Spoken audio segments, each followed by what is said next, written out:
Thank you for listening to the Third Degree Podcast, brought to you by the 3J Construction Company. We are a non-union, non-recommended group. Dirty deeds done dirt cheap. Ignore those Google reviews.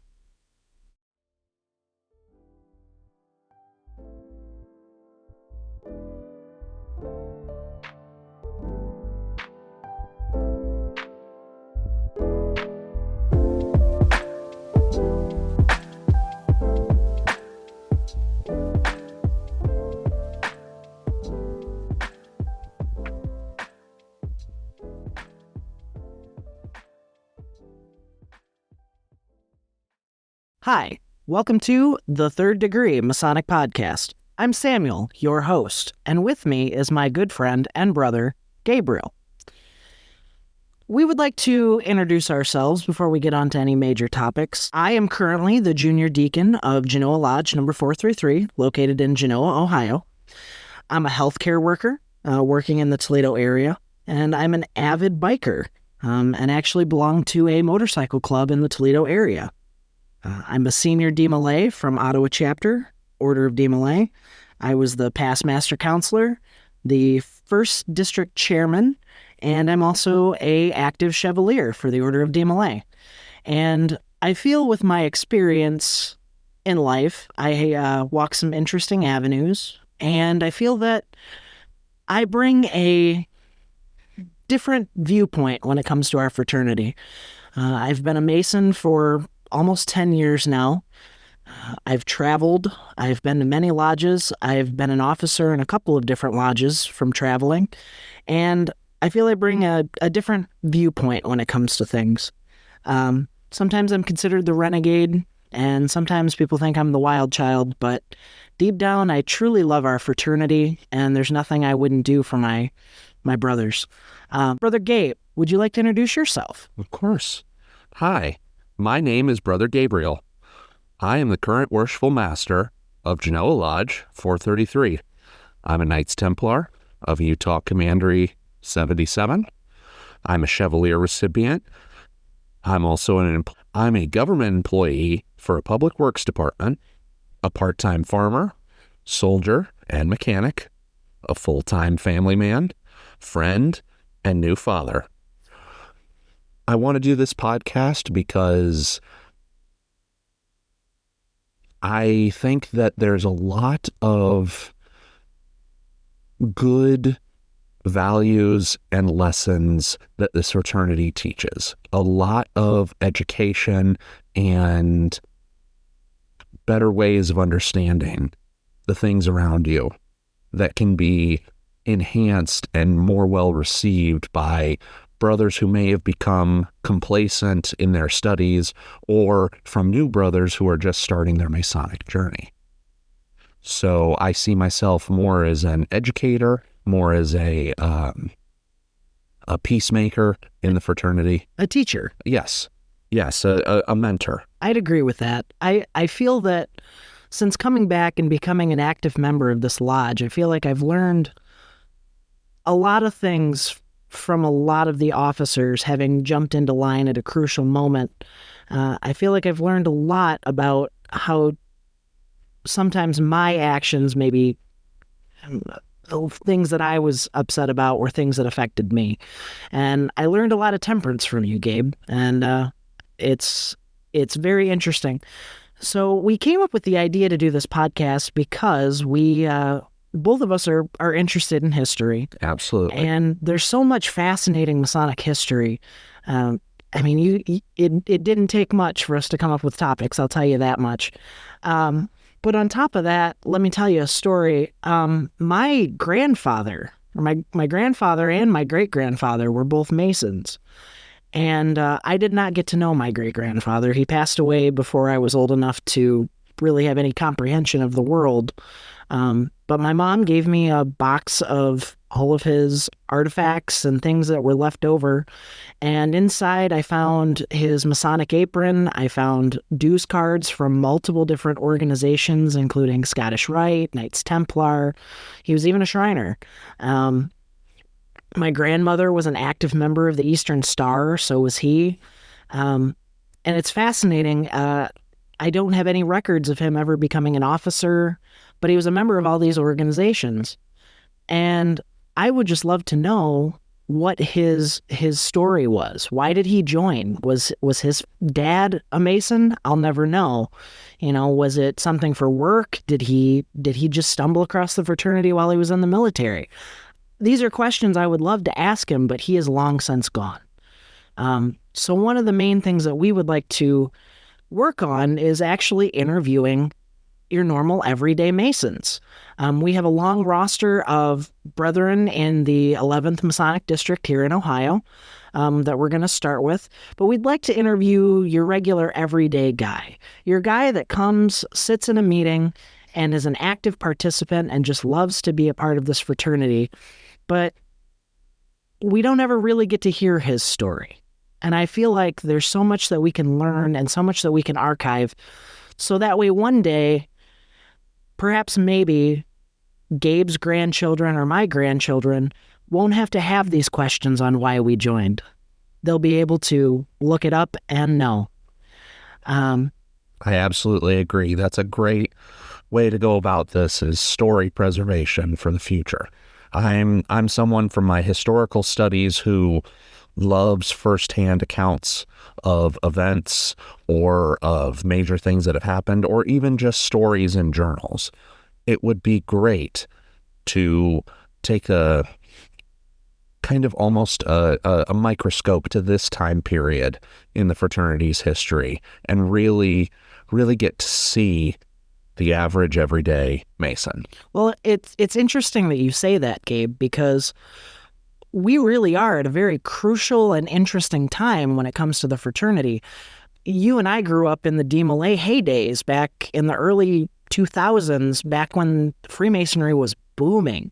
Mm-hmm. And we used to go to all kinds of events and help out with the Masons when we were DeMolays. And, we would park cars in there. You wouldn't have enough parking spaces for these guys to park. They'd have to park in a lot far away and walk away, or we'd have to shuttle them over. But, we've seen some changes since then. And then, of course, we're coming out of COVID. Mm-hmm. I mean, just imagine what that's doing not only to our lodge, I mean, just the things that we've seen change-wise, but also changes across the country. Small little community lodges were hit real hard.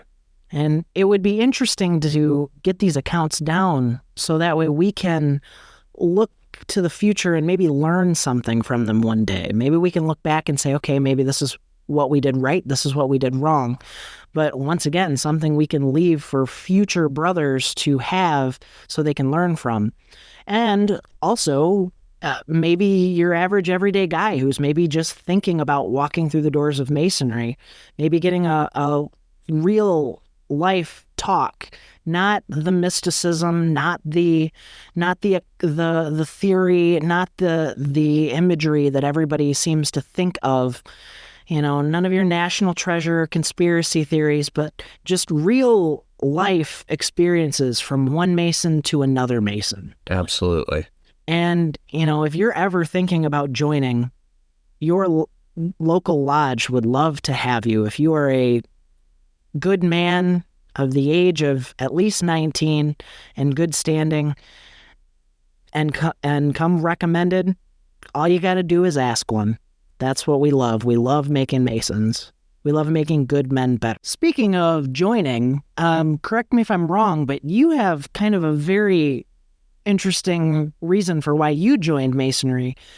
You're actually the first one in your family to join. Could you kind of explain that a little bit on why you decided to join? Of course. So I spent a lot of my tenure in DeMolay learning about Freemasonry, getting to know the Masonic advisors, and getting to know the lodges. And after I was done with DeMolay, the first thing I wanted to do was petition the lodge. And in fact, one of the lodges that I got to know the most was Genoa Lodge. So I petitioned there, and I became the first member of my family to join Freemasonry. Now, here's what's interesting is that has started a family legacy. I was fortunate enough to be able to raise my father to Master Mason. And that was a humbling experience. Now that I have a son, the legacy can continue. We're starting our own little family Masonic seed, and it will blossom into a amazing Masonic acacia tree. Well, and your wife is actually an Eastern Star as well. She is. We are both Eastern Stars of Palestine chapter. Cool.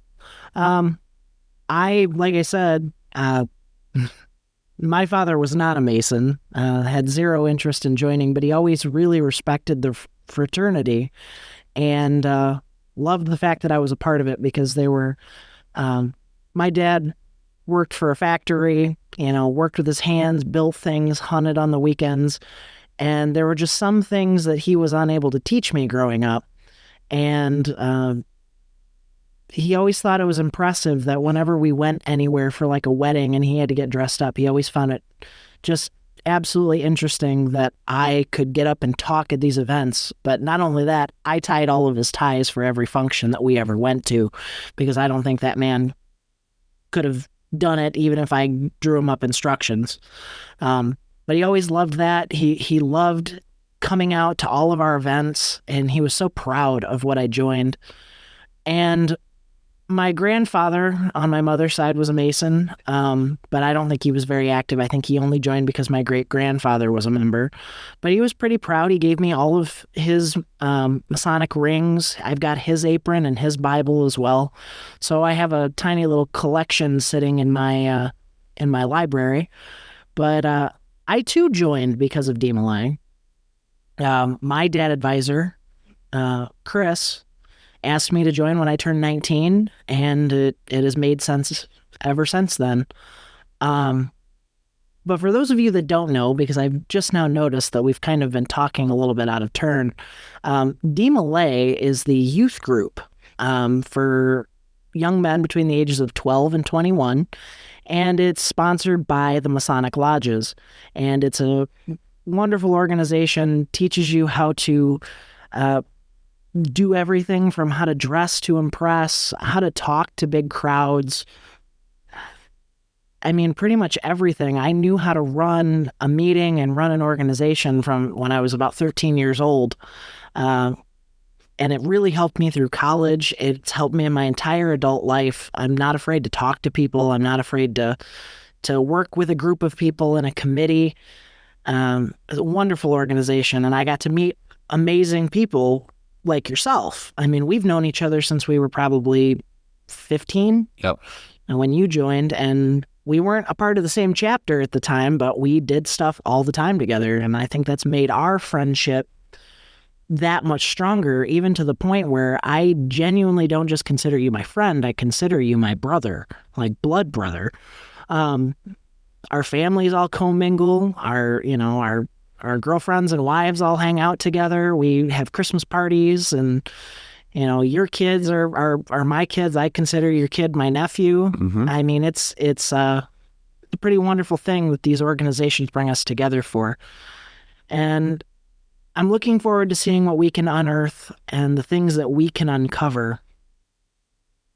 And I'm hoping that in the future, someone else will see what we've done, and maybe they will continue to pick up the torch when we're old and gray and we're cranky sitting on the sidelines. And that will be the most helpful thing to the future of this fraternity, is to get young, good men involved now so that they want to carry the torch into the future. Because I don't think it's good for this fraternity to force things to be a certain way. I don't think it's good to say, oh, we have to do this right now. It's good that we have things that we need to do, but we need to inspire the brothers to want to come out. We need to inspire the brethren to want to bring their sons into DMLA. We want to be able to show how upstanding of character we have to inspire the future generations to continue the work. Well, also to get out into the community and show our faces. I mean, the times are changing. This is all new territory. I mean, the things that we're doing now, our grandfathers never even imagined existed. So maybe bringing a little bit of change and some interesting flair might spice some things up. We have a long list of topics to go over the next few weeks with you listeners. Absolutely fascinating stuff. Even some stuff you might think you might have heard before, but I found some things that have just absolutely rifled my brain when it comes to how much this fraternity's done in history. Not only the people in it, but the fraternity as a whole and the changes it's made in our country. So we look forward to having you. We hope that you will join us on this journey of discovery, and hopefully we can learn a thing or two ourselves when this is all said and done. Remember, craftsmen, to keep your working tools in order and to always be on the level. And without further ado, our first episode, The Forget-Me-Not.